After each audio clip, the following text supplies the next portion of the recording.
सो hi all. इस video में हम वेब एक्सेसिबिलिटी के लिए ऑडिटिंग टूल्स एंड लाइब्रेरीज देखने वाले हैं कि कौन कौन सी हमारे पास लाइब्रेरीज एंड टूल्स हैं जिसके थ्रू हम जब हम डेवलपिंग कर रहे हैं अपनी वेबसाइट को, मोस्टली डेवलपिंग के टाइम ही हमारी ये लाइब्रेरी यूज़ होती हैं। तो इससे क्या होता है कि 60 to 70% जो हमारे एक्सेसिबिलिटी के इश्यूज है वो सोल्व हो सकते हैं। जो बेस्ट प्रैक्टिस है, जो गाइडलाइन है वेब एक्सेसिबिलिटीज़ की, वो फॉलो करने में हमारी हेल्प करती है। Okay, so there are two things, two library we will explore in this video. So first one is the Xcore React and ESLint JSX JSX LE. तो टू एक प्लगइन है, एक टूल है। मोस्टली दोनों plugins हैं जो हमको include करने हैं अपने कोड में। ओके, सो एक हमारी रन टाइम में हेल्प करता है और एक ESLint है जो हमारी स्टैटिक होता है। जब हम कोड लिख रहे होते हैं तब वो हमारी हेल्प करता है। ओके, तो मीन्स ऑडिटिंग टूल है, help us two means provide the accessibility guideline, और अगर हम कुछ फॉलो नहीं करते तो हमको एरर मैसेज शो करेगा। तो वो सब चीज़ें and so it help us to fix the low hanging fruits, we can say low hanging is okay. तो प्लगइन्स, पहले ESLint प्लगइन है, आपको पता होगा अगर ESLint प्लगइन्स का हम यूज़ जब डेवलपिंग कर रहे होते हैं तो हमको कुछ रूल्स फॉलो करने होते हैं, तो वो स्ट्रिक्टली हमको फॉलो करने में हमारी हेल्प करता है। ओके, तो this plugin help us to means while developing the web application. JSX में अगर हम कुछ मिस्टेक करते हैं, जैसे इमेज टैग अगर हम उसमें अल्ट नहीं प्रोवाइड करते, एंकर टैग में हम href नहीं प्रोवाइड करते, तो हमको वार्निंग देगा, हमको एरर देगा व्हाइल डेवलपिंग, तो हमको उसको प्रोवाइड करना है। ओके, सो मोस्टली ये जब हम डेवलपिंग कर रहे होते हैं तब JSX में राइटिंग द कोड जब हमको ये प्रॉब्लम्स आती है, तो मोस्टली JSX एलिमेंट से रिलेटेड हमको वार्निंग शो करना शुरू कर देता है। ओके, सो जो क्रिएट रेक्ट टैग अगर आपने उसके थ्रू अपनी वेब एप्लीकेशन बनाई है, आपने स्टार्ट किया है, तो वो बाय डिफ़ॉल्ट ये प्लगइन इंक्लूड होता है। Otherwise you can also configure in your application. तो हम वो देखेंगे कॉन्फ़िगर कैसे कर सकते हैं, रिकमेंडेशन आपको यूज़ करना है या फिर स्ट्रिक्टली आपको फ़ॉलो करने हैं रूल्स, तो आप यहाँ पे मेंशन कर सकते हो। Okay, and there are two way to follow it, recommended and या फिर स्ट्रिक्टली। सो वो आपको डिसाइड करना है कि आपको कैसे प्रोवाइड करना है। एंड आप यहाँ पर डॉक्यूमेंटेशन जाके चेक कर सकते हो। तो ये प्लगइन है and why you should provide this, why means this plugin is static evaluation of the JSX or to support accessibility issue in the React app। तो मोस्टली React app के लिए यूज़ होता है एंड मीन्स इसको आप ऐसे provide कर सकते हैं या फिर रिकमेंडेड या फिर स्ट्रिक्टली, तो वो आपको डिसाइड करना है एज पर यू कि आपको कैसे प्रोवाइड करना है। And there are couple of things the setting, आप इसकी सेटिंग भी कर सकते हो। ओके, तो आपको क्या क्या प्रोवाइड करना है, और ये इनकी कन्वेंशन है कि कैसे इन्होंने ये सब चीज़ें टेक केयर की हुई है। तो जैसे इन्होंने ये बताया हुआ है, configure enabled in, configure disabled in, set the recommended configure, set the strict configuration.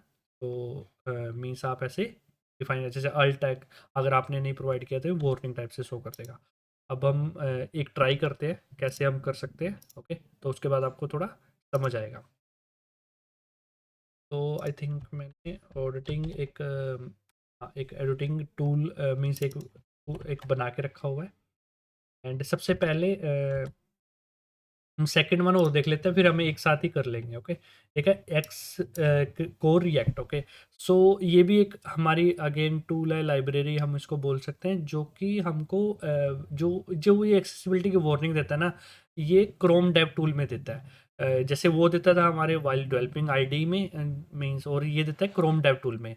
तो इससे क्या होता है, जो रन टाइम पे जो भी हमारे इश्यूज हैं, जैसे आप बिल्डिंग कर रहे हो, आपने एक डिव टैग लिखा या फिर आप एक HTML, वहाँ तो सही चल रहा है, बट जब हम फाइनली डोम में रेंडर करते हैं हमारी एप्लीकेशन को, वेब पे रेंडर का शो होती है, तो बहुत सारी हम लाइब्रेरी यूज़ कर रहे होते हैं, बहुत सारा कोड यूज़ कर रहे होते हैं, तो फाइनली आउटपुट भी हमको देखनी होती है कि उसमें तो कुछ इशू नहीं है। तो उन सब चीज़ों के इशू के लिए हम इस टूल का हम और इस लाइब्रेरी का हम यूज़ करते हैं, तो इसको ओनली डेवलपमेंट के टाइम पे हम इंक्लूड करते हैं। ओके, और ये क्या करता है, final render DOM in the browser, finally render कर चेक करता है डोम में। ओके, सो अगर आपको पता हो, एक्स कोर एक means light weight testing engine है, जो कि ऑटोमेटिकली टेस्ट करता है ऐप को against the multiple web accessibility के रूल्स के लिए, ओके। और it helps to provide the accessibility issue.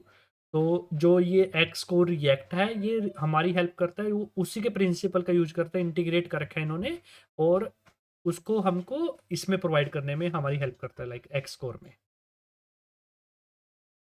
Full means तो एक्स कोर के प्रिंसिपल को यूज करके ये लाइब्रेरी बनी हुई है। और उस वो जो एक्स कोर है वो क्या करती है, जो वेब एक्सेसिबिलिटी गाइडलाइन है, स्टैंडर्ड्स है, उनको फॉलो कराने में फॉलो करती है। ओके, वो फाइनली लाइक रिएक्ट के लिए, एंगुलर के लिए, जो भी अपने व्यू के लिए सभी लाइब्रेरीज बनी हुई है। तो उस पावर का इंटीग्रेट करके हम इसको यूज करते हैं। तो इंटीग्रेशन करना बड़ा इजी है। जस्ट हमको इसको डेवलपमेंट में ही करना है, like is not equal to production में, ओनली डेवलपमेंट में इसको इंक्लूड करना है, अदरवाइज आपको प्रोडक्शन पे भी एरर शो करने शुरू कर देगा। ओके, अगेन ये भी एक लाइक पैकेज का लिंक है ये। ओके, सो ये पैकेज का लिंक है, कैसे इंक्लूड करना, बहुत बहुत ईजी है इसको। तो देखता हूँ मैं, अगर मैंने इंक्लूड की हुई है। ओके, देखो मैंने ऑलरेडी इंक्लूड किया हुआ उसे। अगर प्रोडक्शन में नहीं है तो जस्ट एक्स और इसको इंस्टॉल कर लीजिए, और जस्ट एक सिंपल सा कोड है, जस्ट उसको इंक्लूड।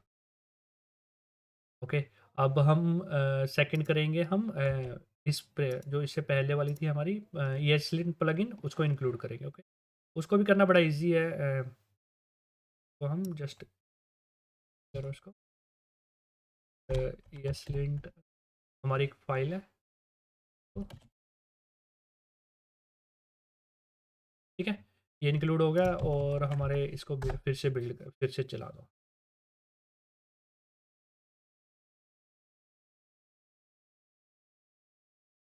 अब हमको देखना है कि हमको कुछ एरर तो नहीं आ रहे, तो हमको करेक्ट एलिमेंट करो, कंसोल पे जाओ। ठीक है, ये देखो एक्स इशू हमको शो होना शुरू हो गए हैं, जैसे ही हमने उसको इंक्लूड किया कि UL OL must directly contain LI। तो UL और OL में डायरेक्टली कंटेन होना चाहिए, उसके अंदर नहीं होना चाहिए। अगर आप इसको सीरियसली, ये सीरियस इशू है, और आप ये भी दिखा रहा है कि ये इशू कहाँ पर आ रहा है आपको, जैसे मैं ये टॉप नेविगेशन आई थिंक नहीं, ये वाली चीज़ें मैं यूज़ कर रहा हूँ ना, उसके अंदर मैं एक और UL इंक्लूड कर रहा हूँ। तो ऐसे नहीं होना चाहिए, UL के अंदर LI ही होना चाहिए, उसके अंदर अगेन UL नहीं होना चाहिए। तो बेस्ट प्रैक्टिस ये है। ओके, तो list directly children that are not allowed UL। तो LI के अंदर मीन्स UL के अंदर एक UL के अंदर अगेन एक UL नहीं होना चाहिए, और LI नहीं होना चाहिए। ओके, तो ये सब चीज़ें ये इन्होंने बताने की हमको हेल्प की है। और ये कहाँ पर इशू आ रहा है वो भी ये लोग बता रहे हैं कि यहाँ पर ये इशू आप जाके चेक कर लो। फुल देख रहे हो आप, मीन्स कितना इजी है। अगर आप देखोगे ना, अब मेरे को जैसे ये चीज़ सर्च करनी है, ठीक है, ये मेरे को इशू कहाँ है।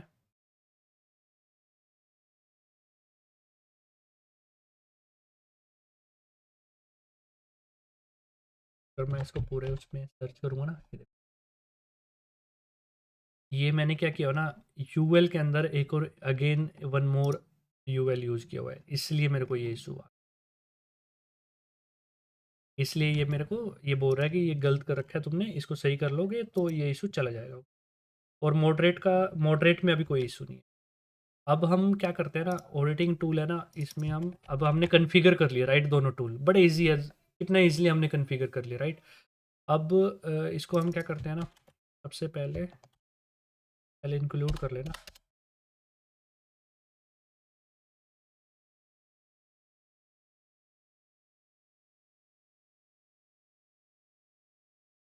ठीक है, अब इंक्लूड हो गया ये मेरा पे। अब हम इसमें देखते हैं, ठीक। ये देखो मेरे को इशू आने शुरू हो गया। अब form level must be associated with the control. तो ये कहाँ पर हो रहा है, देखो इसने मेरी बिल्ड भी फेल कर दी है, लाइन नंबर 107 पे। तो अगर आप 107 देखोगे, देखो 107 पे, इसमें मैंने क्या कर रखा है ना, HTML4 नहीं प्रोवाइड कर रखा है, और इस इनपुट के लिए, इसलिए मेरे को ये इशू आ रहा है, राइट। तो मेरे को क्या करना होगा, ये मैंने पता कब कब किया हुआ है कि जब मेरे को कोई, लाइक मेरे को आपको एग्जांपल शो करने थे कि जब मेरे को कोई एक्सेसिबिलिटी फॉलो नहीं करनी, तब मैं इसको ये शो कर रहा था, राइट। तो देखो इसने ये एरर शो करने शुरू कर दिए हैं। तो आप मीन्स अगर आप ये चीज़ें प्रोवाइड कर दोगे, तो जैसे मैं HTML4 अगर मैं प्रोवाइड कर दूंगा, ईमेल टू, तो ईमेल टू कर दीजिए। ठीक है, ये देखो ये एरर चला गया। अब मेरे को सेकंड एरर देखना क्या है। सेम विद यहाँ पर भी है, एंड HTML4 अगेन वही यूज़ करना है मेरे को। इसमें आईडी क्या है, मेल1 कर देते हैं, मेल2 कर देते हैं, मेल2। और इसमें इसमें भी सेम फीमेल2 कर देते हैं, क्योंकि फीमेल मैंने ऊपर यूज किया हुआ है। ओके, एंड इसमें भी वही इशू है HTML4 का। HTML4 एंड इसमें इससे इंटीग्रेटेड है ना वो, तो इसमें मेरे को आईडी पहले प्रोवाइड करनी पड़ेगी, प्लेस होल्डर।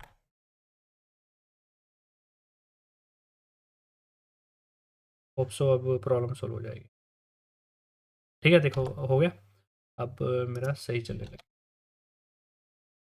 ओके, एंड अब हम ऑडिटिंग में लाइक ऑडिटिंग में हम जाके चेक कर सकते हैं कि जैसे अगर मैं इमेज टैग देता हूँ विदाउट,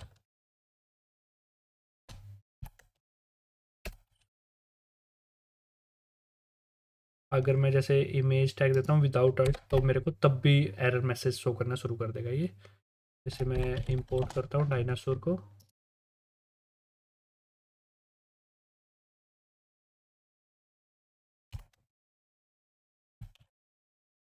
ओके। तो अभी मेरे को ये देखो यहाँ पर एक तो मेरे को यहीं पर एरर शो करना शुरू कर दिया। Image element must have an alt attribute with some meaningful string और डेकोरेटेड। तो ये मैंने means as a recommended add किया, तभी मेरे को ये एरर आने शुरू हो गए। ओके, एंड मेरे को क्या करना है, जस्ट अदरवाइज देखो मेरा यूआई पे भी एरर शो हो गया।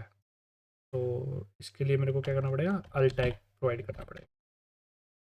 ठीक है, इमेज, देखो ये भी मेरे को एरर दे रहा है। क्या एरर दे रहा है,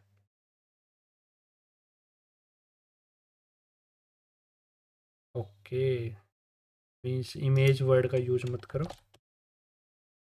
सॉरी। देख रहे हो आप,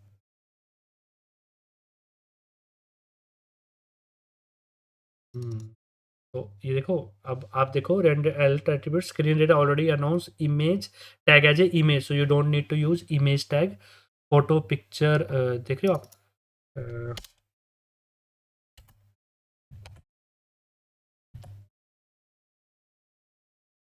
इसको ब्रेक हो रहा है ये, तो इसको जस्ट हाइट और विड्थ दे दो। हाइट लाइक 200 कर दो, विड्थ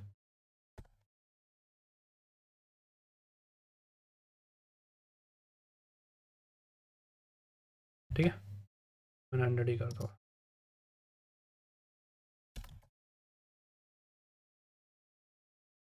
ओके, अब देखो अभी सुनिए आ रही। तो ये सब चीज़ें देख रहे हो गाइस कि कैसे हेल्प कर रहा है हमारी ऑडिटिंग टूल्स में, लाइक ये एसलिंट प्लगइन हो गया मेरा। और जैसे मैंने लेबल्स को प्रोवाइड नहीं किया, तो तब मेरे को इशू आने लगा।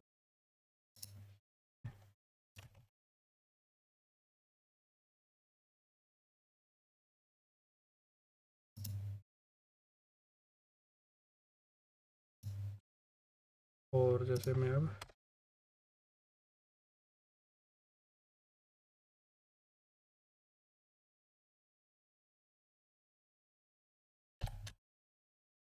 लेबल फर्स्ट नेम, देखो मेरे को ये वार्निंग दे रहा है कि आपको मीन्स इससे एसोसिएटेड पहले एक वो होना चाहिए के लिए।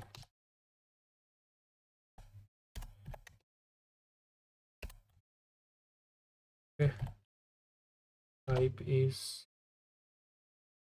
टेक्स्ट। क्या अभी एरर आएगा क्या, एरर दे रहा है ये।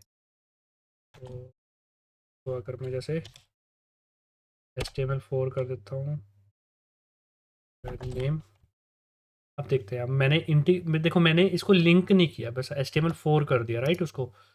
तो अभी देखते हैं मेरे को क्या इशू आएंगे।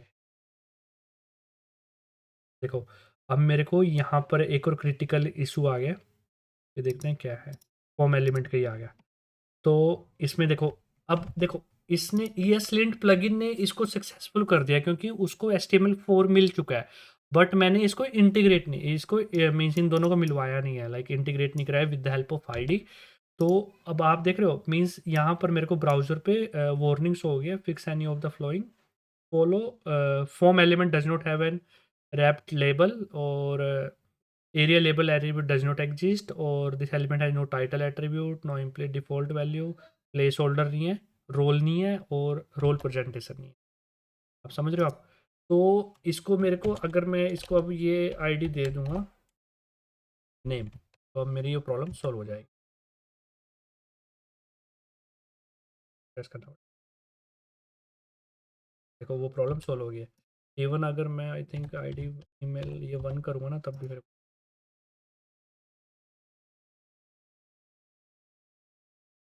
देखो अब फिर से आ रहा है क्योंकि उसको मैंने आईडी वो मैच नहीं कर रही है, इंटरलेटेड नहीं हो रही। तो guys means we should follow this things, और हमको ये चीज़ें इंक्लूड करनी चाहिए अपने अपने वेबसाइट में, अपने डेवलपिंग टूल्स में। इन शॉर्ट मीन्स हमको ये चीज़ें इंक्लूड करनी चाहिए। तो आप देख रहे हो कि कितनी पावरफुल है ये सब चीज़ें, और हमको कैसे टेक केयर करना चाहिए, और कितने लाइक इन टूल्स को हम कैसे इंक्लूड कर सकते हैं। बड़ा ईजी है टूल को यूज़ करना, ऐसे कोई रॉकेट साइंस नहीं है। ओके एंड तो guys take care about this things. And तो इस वीडियो में अगर हम समराइज़ करें इस पूरे वीडियो को, तो हमने 2 प्लगइन्स सीखे हैं, ESLint प्लगइन और JSX Xcore प्लगइन। एंड ये टूल है तो Xcore रिएक्ट हमारे रन टाइम पे ब्राउज़र डेवलपर टूल में हेल्प करता है इन्फो लाइक कोई भी वार्निंग शो करने में। और ESLint प्लगइन मीन्स हमारा सॉरी स्टैटिक टाइम पे जब हम डेवलपिंग कोड कर रहे होते हैं, तो हमको आईडी में शो करता है अगर कोई हमने कोई एरर JSX में कुछ एरर शो किया। Okay and both are interrelated with each other, और दोनों एक रन टाइम पे और एक स्टैटिक टाइम पे हमारी हेल्प करते हैं। एंड दोनों को हम डेवलपिंग मोस्टली डेवलप जब हम डेवलपिंग कर रहे होते हैं अपनी ऐप तब इंक्लूड करते हैं। तो अब यहाँ पर ऐसे डेवलपिंग टूल पे हम ये ऐसे इंक्लूड करते हैं। और ये तो एक प्लगइन है तो हमको प्लगइन यूज करते हैं, और जब जब हम क्रिएट रेक्ट ऐप करते हैं तो ESLint प्लगइन ऑलरेडी इंक्लूड होता है ये वाला JSX वाला। I think that is a summary of this video. अगर आपको फिर भी कुछ नहीं समझ आ रहा हो तो please let me know, I will try to help you. Please comment करके मुझे बता देना। और अगर गाइस आप एंड तक मेरी वीडियो देख रहे हो तो please let me no any feedback, any comment and all things. अगर आप चैनल को सब्सक्राइब नहीं किया, प्लीज़ चैनल सब्सक्राइब कर लीजिए फॉर मोर वीडियोस। और अगर आप मेरी हेल्प करना चाहते हो तो इस वजह से आप मेरी हेल्प कर सकते हो। और अगर आपने इंटीग्रेट नहीं किया अपने इस टूल को, तो प्लीज़ इंटीग्रेट कर लीजिए। Okay, hope so things are clear, and let me know if you have any questions. Signing off, Anush Singh.